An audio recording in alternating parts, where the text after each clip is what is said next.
పేదలకు పట్టెడన్నం పెట్టగలిగిన నాడే దేశానికి నిజమైన స్వాతంత్ర్యం వచ్చినట్టని స్వర్గీయ నందమూరి తారక రామారావు చెప్పారని ఎంపీ లావు శ్రీకృష్ణదేవరాయలు అన్నారు.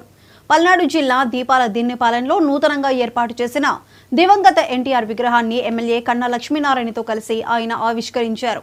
ఈ సందర్భంగా ఆయన మాట్లాడుతూ ఎన్టీఆర్ విగ్రహ ఆవిష్కరణలో పాల్గొనడం సంతోషంగా ఉందన్నారు.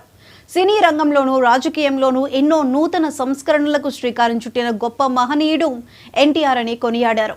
ఎన్టీఆర్ పేరు చిరస్మరణీయంగా మిగిలిపోయేలా సేవా కార్యక్రమాలు చేపడతామన్నారు ఎంపీ కృష్ణదేవరాయలు.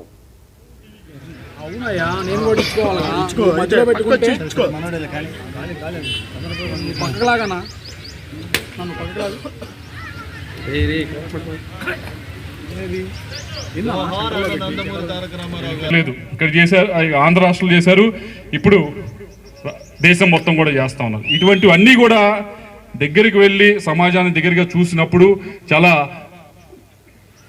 చాలా ఏదో మిగతా పెట్టుకోకుండా చాలా క్లియర్గా చాలా వాళ్ళందరికీ కూడా సామాన్యమైన ప్రజలకి దగ్గరయ్యి ఆలోచించినప్పుడు వాళ్ళు చెప్పింది మనం విన్నప్పుడే